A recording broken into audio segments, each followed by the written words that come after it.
반갑습니다. 김영준입니다. 이번 영상에서는요, 카페에서도 꽤 많이 문의가 오는 퇴직금과 퇴직 날짜에 의한 또 미묘한 관계에 대해서 제가 좀 안내를 드리려고 영상을 찍게 됐습니다. 이게 어떤 거냐면 보통 우리가 이제 1년을 근속을 하게 되면 퇴직금이라는 걸 우리나라는 받게 됩니다. 그래서 1년을 이제 만근을 하면은 그 1개월치에 해당하는 퇴직금을 받게 되죠. 그럼 뭐 이제 2년을 근무하면 당연히 2개월치를 받게 되는 것이고, 뭐 마지막 급여의 평균.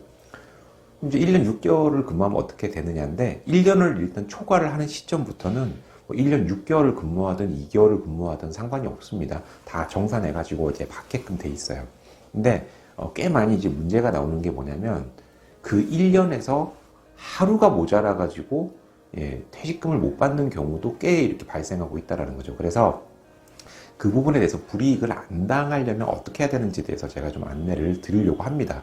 왜 그러냐면, 이제 저 같은 인사 담당자 입장에서는, 만약에 이제 정말 딱 11개월 정도 채우고, 그때 사직서를 제출하면, 1년을 채우게 되면 병원 입장에서는 퇴직금을 또 줘야 되는 거예요, 이게.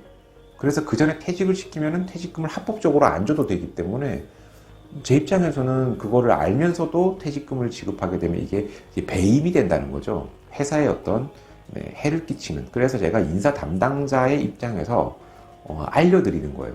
그러니까 제가 일부러 그렇게 해줄 수는 없지만 그 근로자들이 알아서 이런 식으로 해오면은 저도 기분 좋게 이렇게 만들어가지고 퇴직금을 나가게 도와드릴 수가 있다라는 거죠.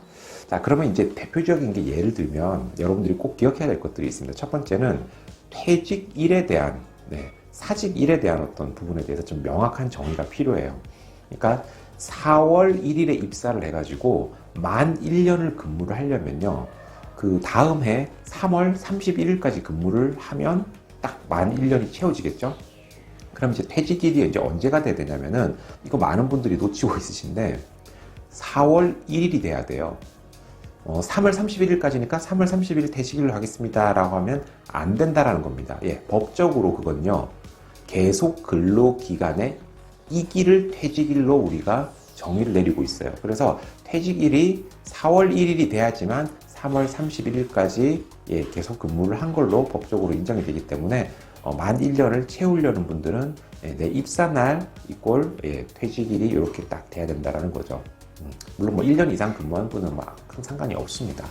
그 다음에 이제 두 번째로 이제 기억하셔야 될 게 뭐냐면, 나는 그러면 이제 4월 1일까지 내가 다니면은 퇴직금을 받으니까 한 달 전에 이제 사직서를 내야지, 이런 경우가 있잖아요. 그러면 뭐 3월 초에 보통 내죠. 그리고 이제 본인이 30일 뒤에 퇴직일도 딱 적어 4월 1일 이렇게 해가지고 제출을 해요.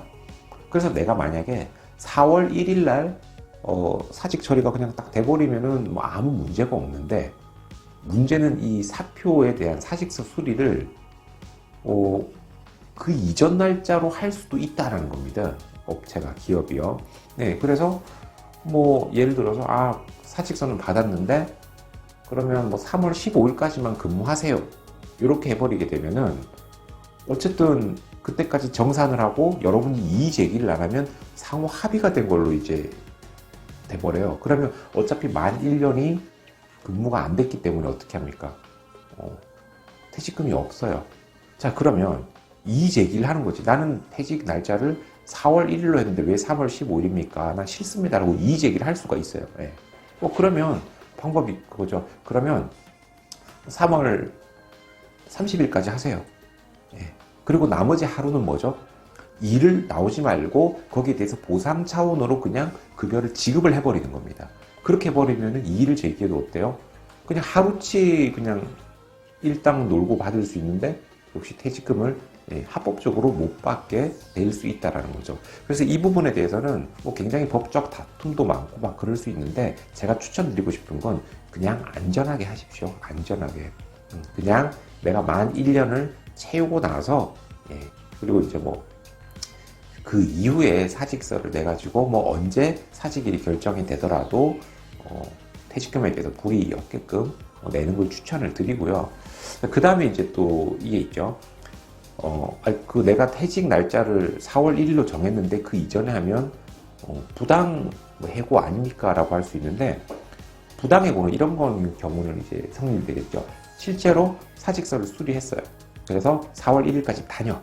라고 했는데 한 2주 지났는데 뭔가 기분 나쁘다고 뭐 당장 때려쳐. 이런 식으로 하면 그거는 당연히 부당해고에 해당이 됩니다. 근데 이제 사직서를 이제 제출했을 때, 그 정해진 기간 이전에 퇴직일로 정하고 나머지 기간을 돈으로 보상하거나 뭐 이런 식으로 하게 돼버리면은 뭐 그냥 합법적으로 예, 그냥 사직 처리가 되는 거예요. 사직이라고 하는 건 본인의 근로자의 일방적인 의사 표현으로 이 계약관계가 해지가 되는 거거든요. 마찬가지로 보죠. 해고라고 하는 건 사용자의 일방적인 통보로 역시 근로관계가 해지가 되는 거예요. 대신에 해고 같은 경우에는 어떻습니까? 해고 예고 수당이라든지 뭐 기타 그런 페널티들을 보통 기업들이 안고 있잖아요. 그래서 근로자는 그런 부분에 대해서는 좀 불이익이 좀 없고 좀 유리하지만 이런 좀 부분을 챙기지 않으면 내가 뭐 한 달치 급여 꽤 많잖아요. 그래도 그런 걸 하루 상관으로 놓칠 수 있으니까 특별히 유의를 해주시고, 여기에 대해서 문의를 많은 분들이 지금 카페에서 끊임없이 지금 하고 있는데, 이걸 잘 기억하셔가지고 정확하게 퇴직금을 받으실 수 있게끔 됐으면 좋겠습니다. 궁금하신 사항 이렇게 설명을 드렸고요. 오늘 영상 여기까지 찍도록 하겠습니다. 고맙습니다.